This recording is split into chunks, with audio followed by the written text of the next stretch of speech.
Hi, my name is Jeff Reiter. I'm a clinical psychologist and I'm a co-author of Behavioral Consultation and Primary Care, the second edition, also co-author of the first edition, along with Patty Robinson.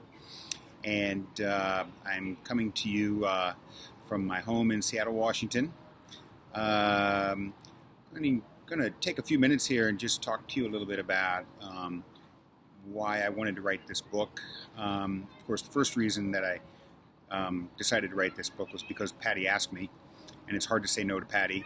But beyond that, there are a lot of other reasons. Before I do that, though, I want to just thank you for visiting our website. If you purchased the book, thank you, of course, for purchasing the book, and I hope that you find it helpful. If you're considering purchasing the book, or even if you don't, I hope you find the materials on our website helpful here. We've tried to put as many supplementary helpful materials onto the website as possible, so people could access them for free whether they purchase the book or not.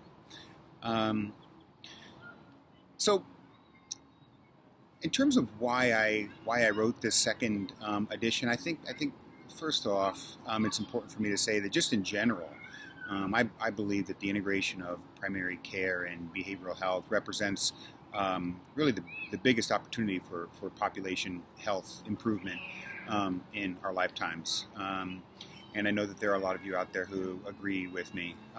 But I also believe that it's quite possible that we could squander that opportunity if we're not careful.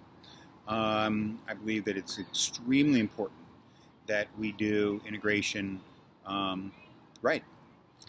And that's where this book comes in, detailing the PCBH model, which I believe really is doing integration right, or it's a part anyway of doing integration right. So that's my passion just for integration in general.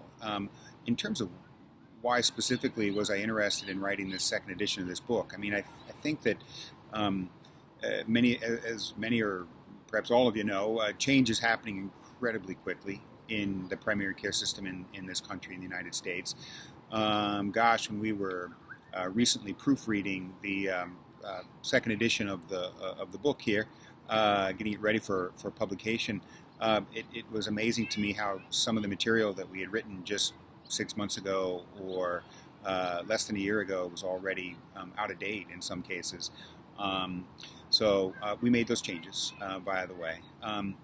But there are, of course, incredible changes going on with respect to how healthcare is paid for. In primary care in particular, the structure of healthcare, of primary care is changing with ACOs and CCOs, and the structure of primary care itself is changing as it moves towards more of a team-based care model, and just the increasing acceptance within primary care of the value of working as a team and understanding how to do that. And fortunately, you increasingly are seeing primary care providers paid a little bit more, and more medical residents being interested in primary care, realizing there's really an incredibly valuable career that can be found in primary care for them. So that's wonderful to see. There's also just an incredible amount of change happening within integration itself. Certainly in the last 7 or 8 years since the first edition of the book was published, remarkable changes, I think, in integration. The whole field really has just become more sophisticated, I'd say, just in general. There's more data. Where certainly we always need more data in integration. But I think that there is far more data now than there was 7, 8, 9 years ago when we were writing the first edition of the book. Models of integration have become much more clear, I think. Many ideas that were foreign back when we were writing the first edition of the book. Things like brief visits, seeing patients for 15 minutes, 20 minutes, seemed just inconceivable to many behavioral health professionals back then. And the idea of warm handoffs, being interrupted during a patient visit, to take a warm handoff, talk with the primary care provider, do a curbside consult, so forth. These concepts were really foreign and really, in many cases, very vehemently objected to back in 10 years ago. And really, these are practices that are much more common and accepted today all throughout integration. There, I also think, is an greatly increased understanding amongst mental health providers of the potential of primary care and the limitations of the specialty mental health care system. I think that it's one helpful offshoot of having so many mental health providers now who are practicing in primary care as they're discovering this world that they never really knew existed before, and they're really seeing the potential and the value of it, and really realizing the many shortcomings of the specialty mental health care system that we were all a part of, previously. So, in short, I think that the whole just field of integration has really evolved to a much higher level, and it was clear that a book about the PCBH model needed to reflect that evolution. And the model itself, I believe, has evolved over time as well. I think the biggest reason, though, that I wanted to write this book is that just after being in primary care for as many years as I have now, it's coming up on close to 15 years that I've been working in integration. It's just really become much more clear to me how powerful primary care is and the potential that primary care has to really shape people's lives and people's health. Those of you who've heard me talk or who know me know that I love to talk about Barbara Starfield. She's my heroine. She really showed us how what the potential of primary care is, what the value is. That when you have a robust primary care system, you have better health outcomes. You have fewer health care disparities. You have lower health care costs. But in this country, as in many countries, that potential of primary care is really being undermined and sort of limited by the variety of behavioral issues that present in primary care.